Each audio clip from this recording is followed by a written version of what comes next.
Imagine this. There's a version of you that never flinches. Not when someone insults you. Not when rejection punches you in the gut. Not even when the world turns its back on you. This version doesn't get shaken. He doesn't overthink every word he says. He doesn't rehearse conversations in his head or scroll through messages waiting for validation. He's carved from something colder, sharper. He doesn't seek approval. He commands it. Without begging, without asking. People give it to him, like instinct, like reflex. He's not loud. He doesn't need to speak to be heard. His silence speaks volumes, a silence so thick it suffocates the insecure. He walks into a room and people pause, not because they recognize him, but because they feel him, like the air changed, like something just entered that doesn't belong to this world. He's terrifying, not because he's violent, but because he doesn't need violence, not because he threatens, but because he could, and everyone knows it. He doesn't flex strength. He withholds it. And that restraint, that silence, that is where the fear begins. This version of you doesn't chase anything. Not attention, not approval, not love. He's magnetic, not because he tries to be, but because he's mastered the art of detachment. And nothing is more attractive than someone who doesn't need you. That version of you is dangerous, because he's done pretending, he's done performing, he's done hiding his shadows to make others comfortable. He knows who he is. He's made peace with the darkness inside, and now he uses it. This is dark confidence, not the kind they sell you on self-help podcasts, not the kind you flash with a forced smile and fake laughter, not the kind built on empty affirmations and pretty captions, but the kind that's forged in silence, in solitude, in the furnace of emotional hell where you lost everyone and found yourself. So if you're ready to awaken that version of you, not just a better man, but a sharper one, a colder one, a version built for war in a world of masks, then let's begin. Chapter 1. The lie you've been sold about confidence. Have you ever noticed something odd? The loudest guy in the room, the one quoting motivational TikToks, is often the most insecure.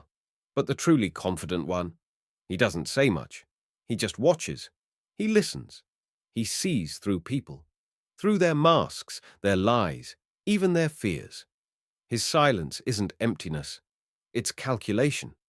What society sells you as confidence is just noise. Shiny quotes, exaggerated optimism, forced smiles. But the real thing? It's made in darkness, in the nights where you sit alone and refuse to collapse, in the moments you're humiliated and still keep your posture. Real confidence isn't about talking more. It's about speaking only when necessary. The rest of the time, you observe, you analyze, and that's power. Chapter 2. Signs.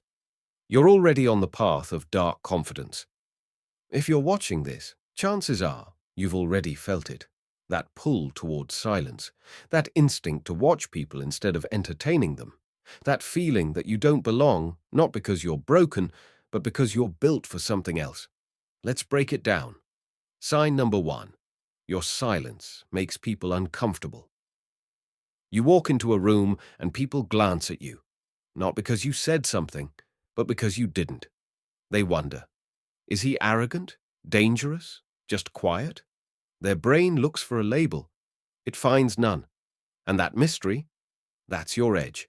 Sign number 2. You feel everything, but show nothing. You notice who insults you. You hear the side comments. You know who ignored you. But you don't react. You just smile, coldly, because you know the time will come. You don't chase revenge. You plan domination. That emotional restraint, that's not weakness. That's power under control. Sign number 3. People don't get you. You've heard it before. You think too much. You're intense. You're not like others. Exactly. You're unpredictable. And the world fears what it can't predict. Your overthinking. Your cold presence. Your withdrawn vibe. They're not flaws. They're your weapons. Sign number 4. You don't want revenge. You want the mind. You're not like those who scream when they're hurt. You stay calm. You don't just want to get back at someone. You want to own space in their mind. You observe their habits. You mirror their patterns. And silently, you begin to control their decisions without them realizing it. This isn't manipulation. It's psychological warfare. And you're already equipped. Chapter 3. How to build unshakable dark confidence. Dark confidence isn't a costume you wear. It's a mental transformation. It's when you stop reacting to the world and start commanding your own. Let's go deeper. Step 1. Destroy the need for validation. You want approval? Fine. But you don't need it. Learn this. I desire, but I do not depend. That's your new mindset. If you can detach from praise, criticism, attention, you become untouchable. When someone ignores you, you don't flinch. When someone admires you, you don't overinflate. You stay centered. That's where control begins. Step 2. Master the power of silence. Talking too much is like showing your entire hand in poker. Amateurs over-explain. Masters pause. A glance, a breath, a subtle smile.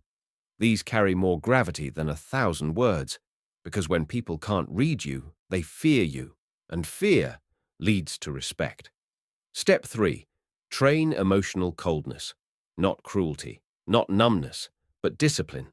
Someone mocks you, smile. Someone betrays you, stay still. You're not made of ice, but you're no longer reactive. The moment you control your emotions, the world starts trying to win them back. Now you set the terms. Step 4. Mirror to influence. This is a psychological edge. Want to influence someone? Don't debate them, don't overpower them. Match them, their tone, their posture, their energy. This signals, I'm one of you, and their subconscious relaxes. That's when you slip in your own thoughts. That's when you lead. Mirroring isn't manipulation, it's synchronization. Use it. Silently. Step 5. Be willing to walk away. This is the deadliest trait. You're emotionally unattached, not because you don't care, but because you refuse to need anyone. Friend, lover, mentor. You can walk away from all of them if you must. And here's the paradox. When people sense you don't need them, that's when they crave your presence the most. You become their addiction, their anchor, their silent obsession. Final chapter. Build your shadow. Everyone wears a public mask. The nice guy, the polite one, the predictable one. But behind that mask, you need a shadow, a version of you that observes, tests, controls. The rule of the shadow self is simple. Show them what they want. Take what you need. This version isn't fake. He's not loud. He's not flashy. He's the silent killer in a room full of performers. He knows the game, and he never plays it out loud.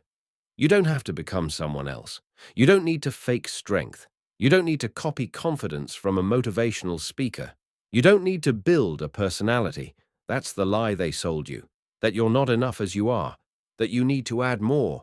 But real power is about removing what's not you, peeling off the noise, shedding the masks, burning every fake smile, every forced apology, every compromise you made just to be liked. Because beneath all of that, there's someone already waiting, watching, silent, untouched by the world's opinions. A version of you that doesn't chase applause, because he doesn't need noise to feel alive. He doesn't post to be seen. He doesn't speak just to be heard. He listens, he studies, he sees through people, past the filters, past the smiles, past the performance. He notices what they try to hide, and he smiles. Not because he's nice, but because he's in control. You thought silence was weakness, but it's not. It's calculation. It's a weapon. It's knowing that power doesn't need to announce itself. He doesn't play the game to win approval. He is the game. And the moment people realize that, they shift. They hesitate. They watch what they say around him. That's not arrogance. That's dark confidence. Not the loud kind. Not the show-off kind. but the kind that lives in the bones, in your gaze, in your stillness. And once you tap into it, once you stop apologizing for your depth, your coldness, your intensity, once you own the version of you who doesn't need to be explained, the world never looks at you the same again. They can't, because suddenly they see something they can't control. And that changes everything.